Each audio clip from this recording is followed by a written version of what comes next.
Well, it's still dark out. It's about 6 in the morning here in Northern California. I've been up since about 4. And yeah, sleep has been definitely something that's been, in, I don't want to say an issue, but it's been very sporadic lately. And that seems to be part of the spiritual path. And I'm on retreat at the moment with my teacher and my Sangha, which means spiritual community and like meditation group. And a lot of us like wake up at night for like 3 hours at a stretch or something.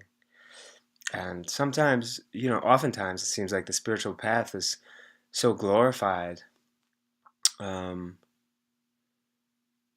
or it's shunned. There's the two ways it's looked at, and the truth is, it's just so humbling, and it takes everything, and it taxes a lot of times the body and the mind, pushes it to its level. Like one of the things my teacher says, it's always pushing stretching the conditioning, the ego, to kind of break out of the box, break out of the patterns, and it wears something down. It totally um, erodes away what feels comfortable, what has felt like priority in the life.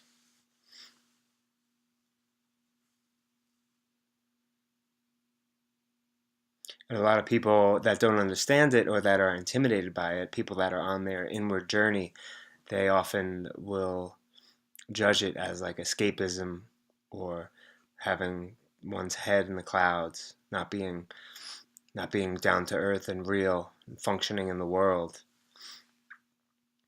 But in a way, it's the most noble and adventurous and challenging and fulfilling adventure one can undertake. Going inwards and looking deeply at the psyche, looking at the patterns, and not obsessing on what we're looking at, because the goal is love. The goal is pure awareness, like presence and peace. If one could say what a goal is, because there's only now. That's one of the main teachings. There's only this moment. But in order to do that, things come up. With that intention and with that focus, our stuff comes up from our subconscious, and it has to be looked at. And it's not easy, but it's so fulfilling. I lately this I just have so much respect for this guy that's just been coming into my awareness more. Jordan Peterson, who's like a Western. He's a professor, and he's trained as a clinical psychologist, and he talks a lot about just down to earth ways of being a human and finding happiness. And he says the way to happiness is to find a goal, is to constantly be setting goals and attaining them, and um, moving forwards. This momentum of challenge and completion and success, challenge and overcoming them. So this journey of going inwards is just it's just so fruitful, because it's looking at your own stuff. So it's like constantly there's healing happening, there's humbling, humbling, but there's healing happening on so many different levels. And it just, even though you might, like I'm talking about, you might get less sleep. There might be a period of time where it feels like you have no friends, where as you start to change, like the people you interact with changes, and it's like, yo, this is too much for my vibe right now. Like you become more sensitive. Sometimes going to the grocery store is like, whoa. You just become like more raw, like yeah, just without a shell, as thick of a shell, and gradually it wears away. And what was I saying? Sorry. So it has its challenges, but it's so fruitful, and things will change in our life in ways that we don't even know.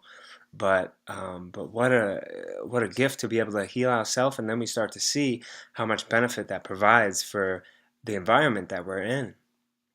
Animals, like connection with dogs and cats or even wild beasts.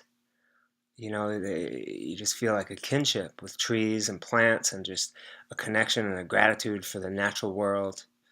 Going out into nature if that's available where you live. Or going near the water, and it's just like you could just feel things on such a deeper level. So you feel the intensity and the challenges more, and the societal kind of like mayhem that's going on in the collective psyche. In a way where we become more tuned into that, and in another way we get to be an agent of change and a factor of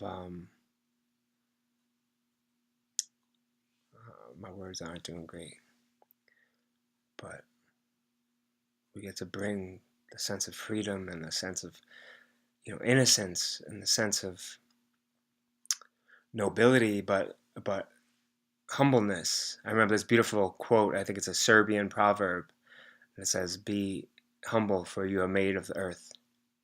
Be noble, for you are made of stars."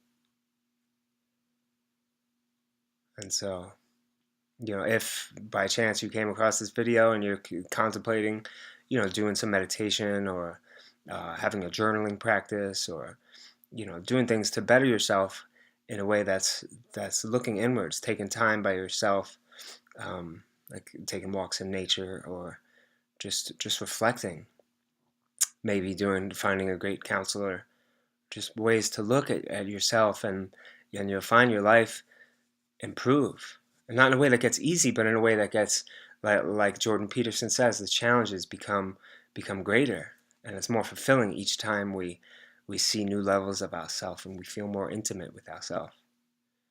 Intimacy. One love.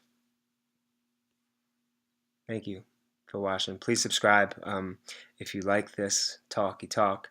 There's more on YouTube. My channel is Ajaya Totality. So please check it out and subscribe if you like, and press the like button and all that. Namaste.